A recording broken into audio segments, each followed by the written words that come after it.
નમસ્કાર મિત્રો, MS power GK platform પર આપનું હાર્દિક સ્વાગત છે. વિદ્યાર્થી મિત્રો, બંધારણના પૂછાયેલા મોસ્ટ IMP પ્રશ્નો વિશે આપણે વાત કરીએ છીએ, જેનો ભાગ 14 આપણે જોવાનો છે.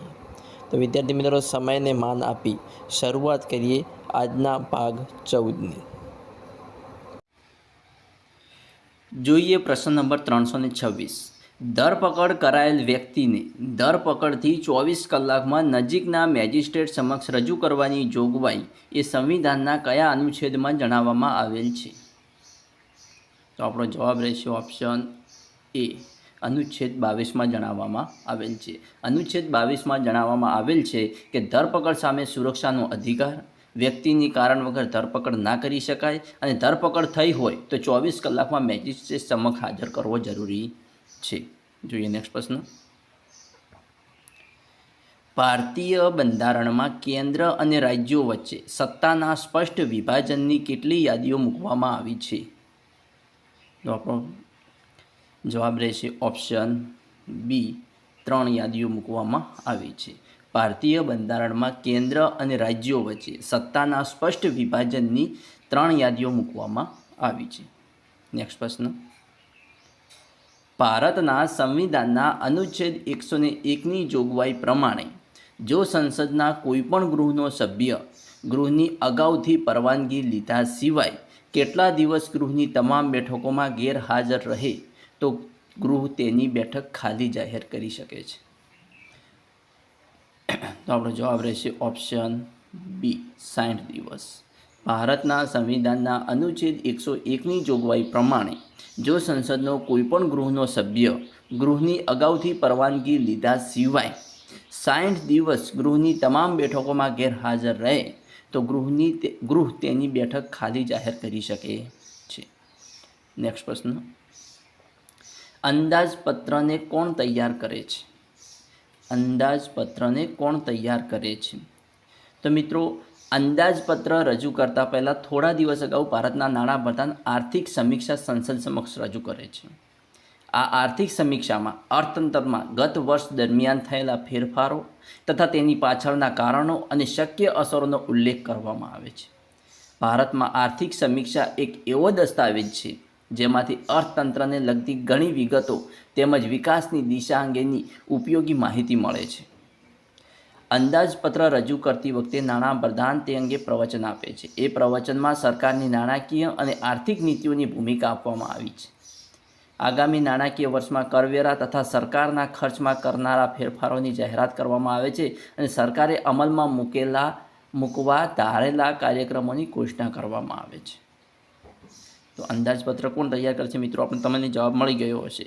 તો આપણો જવાબ રહેશે ઓપ્શન સી, નાણાપ્રધાન તૈયાર કરે છે. અંદાજપત્ર કોણ તૈયાર કરે છે? નાણાપ્રધાન. જોઈએ નેક્સ્ટ પ્રશ્ન. લોકસભાની ચૂંટણી લડવા માટેની લઘુત્તમ ઉંમર કેટલી છે? લોકસભાની ચૂંટણી લડવા માટેની લઘુત્તમ ઉંમર કેટલી છે? તો આપણો જવાબ રહેશે ઓપ્શન.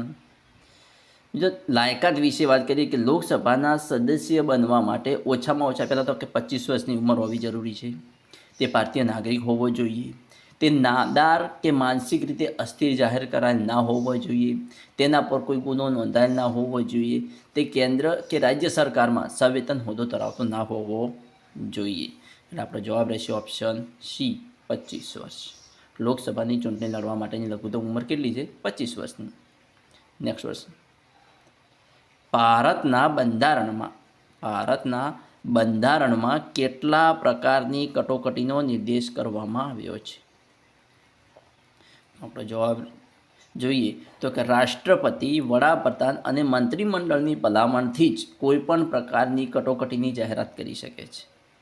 અનુચ્છેદ 352 મુજબ યુદ્ધ, બાહ્ય આક્રમણ અથવા આંતરિક સશસ્ત્ર વિદ્રોહની સ્થિતિમાં રાષ્ટ્રીય કટોકટી.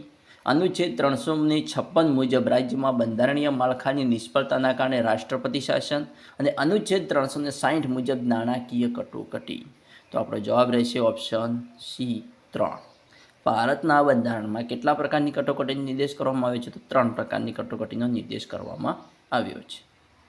નેક્સ્ટ પ્રશ્ન. કેન્દ્ર સરકાર સ્તરે નીચેના પૈકી કયા અનુચ્છેદથી ભારતના બંધારણમાં વિનિયોગ વિધેયકની જોગવાઈ કરવામાં આવેલ છે? તો આપણો જવાબ રહેશે ઓપ્શન ડી, અનુચ્છેદ 114. વિનિયોગ ખરડો એ એક બિલ છે જે સરકારને નાણાકીય વર્ષ દરમિયાન ઉપયોગ માટે ભારતના સંકલિત ભંડોળમાંથી ભંડોળ ઉપાડવાનો અધિકાર આપે છે. જો કે વિનિયોગ કાયદો કેન્દ્રીય કાયદાઓની કોઈપણ સત્તાવાર યાદીમાં સામેલ નથી, તે તકનીકી રીતે હિસાબમાં રહે છે. નેક્સ્ટ પ્રશ્ન, જો ભારતના બંધારણના અનુચ્છેદ 352 હેઠળ કટોકટીની ઘોષણા સંસદના દરેક ગૃહ સમક્ષ મૂકવામાં ન આવે તો તે કેટલા દિવસ પર અમલ કરવાનું બંધ કરી દેશે? તો આપણો જવાબ રહેશે ઓપ્શન એ, 30 દિવસ. જો ભારતના બંધારણના અનુચ્છેદ 352 હેઠળ કટોકટીની ઘોષણા સંસદના દરેક ગૃહ સમક્ષ મૂકવામાં ન આવે તો તે 30 દિવસ પર અમલ કરવાનું બંધ કરી દેશે. અનુચ્છેદ 352 મુજબ યુદ્ધ, બાહ્ય આક્રમણ અથવા આંતરિક બળવાની સ્થિતિમાં રાષ્ટ્રપતિ રાષ્ટ્રીય કટોકટી જાહેર કરે છે. રાષ્ટ્રપતિ આ જાહેરનામાને 1 મહિનામાં સંસદના બંને ગૃહોની મંજૂરી મળવી અનિવાર્ય છે. સંસદના બંને ગૃહો વિશેષ બહુમતી દ્વારા રાષ્ટ્રપતિની કટોકટીની જાહેરાતને મંજૂરી અપાય તો કટોકટીની જાહેરાતનો અમલ 6 મહિના સુધી રહેશે. ત્યારબાદ ફરીવાર કટોકટી ચાલુ રાખવા દર 6 મહિને સાંસદ દ્વારા ઠરાવ પસાર કરવામાં આવે તેમ અનંતકાળ સુધી કટોકટીની જાહેરાતને લંબાવી શકાય છે. જોઈએ નેક્સ્ટ પ્રશ્ન. દરેક માહિતી કમિશનર પોતાનો હોદ્દો ધારણ કરે તે તારીખથી ખાલી જગ્યા વર્ષની મુદત માટે અથવા તો પોતે ખાલી જગ્યા વર્ષની ઉંમર પૂરી કરે એ બેમાંથી જે વહેલું હોય તેટલી મુદત સુધી હોદ્દો ધરાવી શકે છે. તો મિત્રો આ પ્રશ્નનો જવાબ દરેક વિદ્યાર્થી મિત્રને આવડવો જોઈએ. તો આપણો જોઈએ જવાબ, તો કે દરેક માહિતી કમિશનર પોતાનો હોદ્દો ધારણ કરે તે તારીખથી 5 વર્ષની મુદત માટે અથવા તો પોતે 65 વર્ષની ઉંમર પૂરી કરે એ બેમાંથી જે વહેલું તેટલી મુદત સુધી હોદ્દો ધરાવી શકે છે. તો આપણો જવાબ રહેશે ઓપ્શન સી, 5 અને 65. જોઈએ નેક્સ્ટ પ્રશ્ન. વર્તમાન લોકસભા કેટલામી લોકસભા છે? તો આપણો જવાબ રહેશે ઓપ્શન ડી, 18મી લોકસભા છે. વર્તમાન લોકસભા એ 18મી લોકસભા છે. નેક્સ્ટ પ્રશ્ન. ભારતના બંધારણ અંતર્ગત નીચેનામાંથી કયા અનુચ્છેદ મુજબ સંસદને રાજ્ય યાદીના વિષયમાં કાયદો બનાવવાની શક્તિ છે? તો આપણો જવાબ રહેશે ઓપ્શન ડી, અનુચ્છેદ 249. અનુચ્છેદ 249. અનુચ્છેદ 249 મુજબ રાજ્યસભા રાષ્ટ્રીય હિતની સંબંધિત રાજ્યની કોઈપણ બાબતને સંસદને કાયદો બનાવવા સોંપી શકે છે. જોઈએ નેક્સ્ટ પ્રશ્ન. સર્વોચ્ચ અદાલતમાં એક મુખ્ય ન્યાયાધીશ ઉપરાંત અન્ય કેટલા ન્યાયાધીશ હોય છે? સર્વોચ્ચ અદાલતમાં એક મુખ્ય ન્યાયાધીશ ઉપરાંત અન્ય કેટલા ન્યાયાધીશો હોય છે? તો આપણો જવાબ રહેશે ઓપ્શન બી, 33. સર્વોચ્ચ અદાલતમાં એક મુખ્ય ન્યાયાધીશ ઉપરાંત 33 અન્ય ન્યાયાધીશો હોય છે. ભારતમાં તમામ સિવિલ અને ફોજદારી કેસ માટે અપીલ અંતિમ સર્વોચ્ચ અદાલત છે. તેની પાસે ન્યાયિક સમીક્ષાની સત્તા પણ છે. સુપ્રીમ કોર્ટ, જેમાં ભારતના મુખ્ય ન્યાયાધીશ અને વધુમાં વધુ 35 સાથી ન્યાયાધીશોનો સમાવેશ થાય છે, તે મૂળ, અપીલ અને સલાહકાર અધિકાર ક્ષેત્રોના સ્વરૂપમાં વ્યાપક સત્તા ધરાવે છે.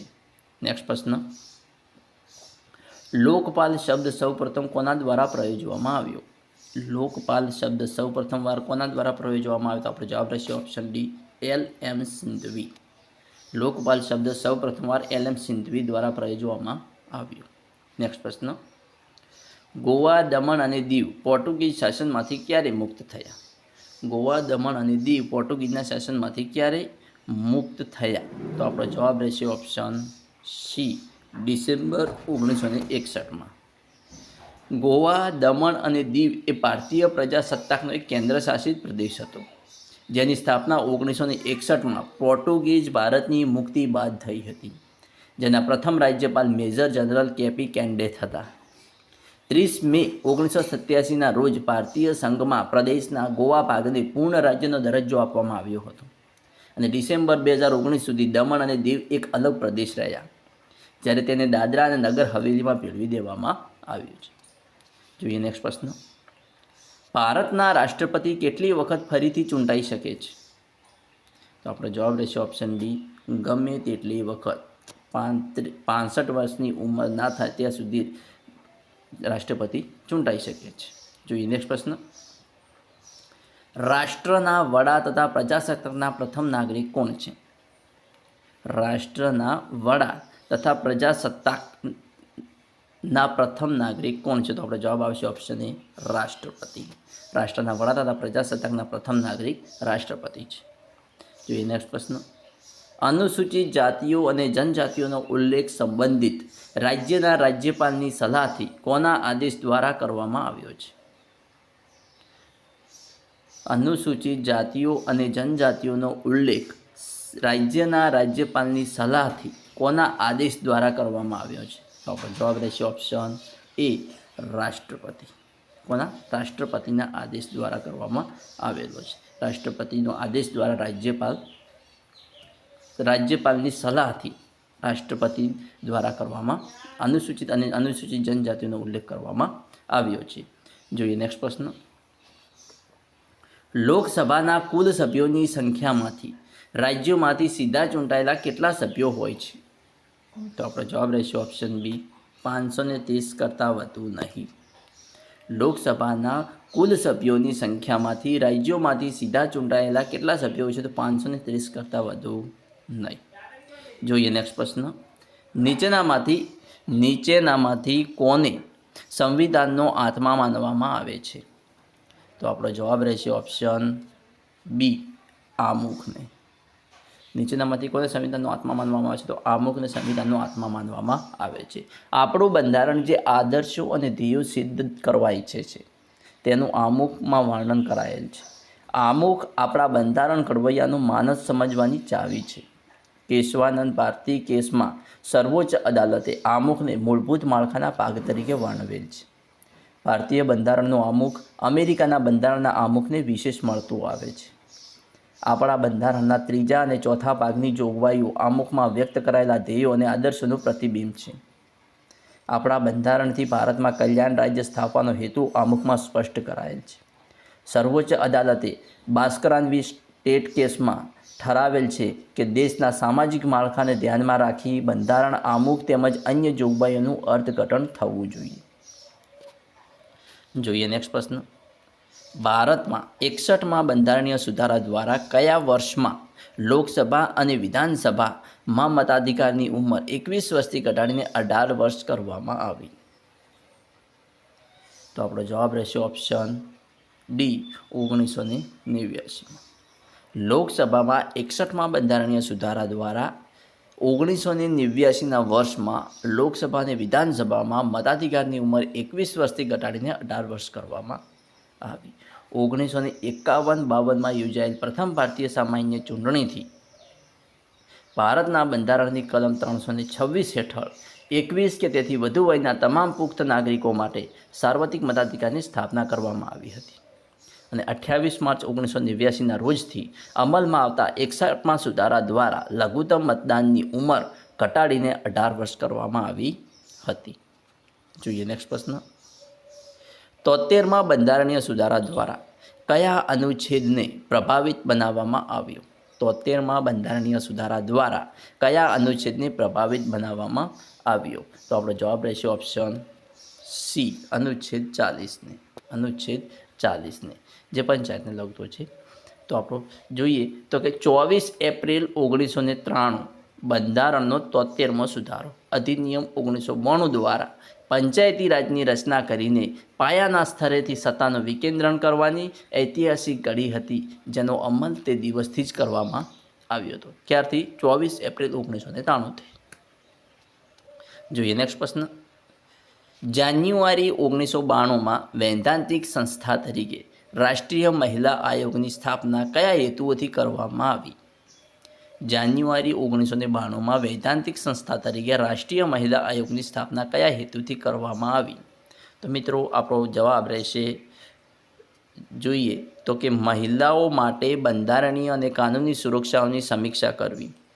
રાઈટ રહેશે. પ્રતિકારક કાયદાકીય પગલાંની ભલામણ કરવા એ પણ રાઈટ રહેશે. ફરિયાદોના નિવારણની સુવિધા આપવા અને મહિલાઓને લગતી તમામ નીતિઓ અંગે સરકારને સલાહ આપવા એ પણ રાઈટ રહેશે. તો આપણો જવાબ રહેશે ઓપ્શન ડી, ઉપરોક્ત તમામ વિધાન રહેશે. જોઈએ નેક્સ્ટ પ્રશ્ન. પ્રથમ નાણાં પંચની રચના ક્યારે કરવામાં આવી હતી? પ્રથમ નાણાં પંચની રચના ક્યારે કરવામાં આવી હતી? તો આપણો જવાબ રહેશે ઓપ્શન ડી, 1951માં. પ્રથમ નાણાં પંચની રચના ક્યારે કરવામાં આવી હતી? 1951માં.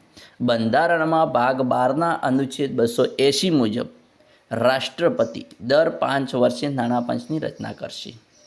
ભારતનું નાણાં પંચ એ અર્ધ ન્યાયિક સંસ્થા છે. અનુચ્છેદ 281 એમાં નાણાં પંચમાં એક અધ્યક્ષ અને 4 સભ્યોની જોગવાઈ છે. સભ્યોની લાયકાત નાણાં પંચ ધારો 1951 મુજબ નક્કી કરવામાં આવે છે. પ્રથમ નાણાં પંચની સ્થાપના કેસી નિયોગિતની અધ્યક્ષતામાં ઈસવીસન 1951માં થઈ હતી. પ્રથમ નાણાં પંચની સ્થાપના કેસી નિયોગીની અધ્યક્ષતામાં 1951માં થઈ હતી. જોઈએ નેક્સ્ટ પ્રશ્ન. ભારતના મુખ્ય ચૂંટણી કમિશનરની નિમણૂક કોણ કરે છે? ભારતના મુખ્ય ચૂંટણી કમિશનરની નિમણૂક કોણ કરે છે? તો આપણો જવાબ રહેશે ઓપ્શન એ, રાષ્ટ્રપતિ કરે છે. ભારતના મુખ્ય ચૂંટણી કમિશનરની નિમણૂક કોણ કરે છે? રાષ્ટ્રપતિ કરે છે. મુખ્ય ચૂંટણી કમિશનર અને અન્ય ચૂંટણી કમિશનરો અધિનિયમ 2023માં નિર્ધારિત મુખ્ય ચૂંટણી કમિશનરની નિમણૂક અને કાર્યકાળ કાયદાની કલમ 7 મુજબ ભારતના રાષ્ટ્રપતિ દ્વારા ભારતના વડાપ્રધાનની આગેવાની હેઠળની અને લોકસભામાં વિરોધ પક્ષના નેતા અને વડાપ્રધાન દ્વારા નામાંકિત કેન્દ્રીય મંત્રી પરિષદના સભ્યની બનેલી પસંદગી સમિતિની ભલામણ પર ચૂંટણી કમિશનરની નિમણૂક કરવામાં આવે છે.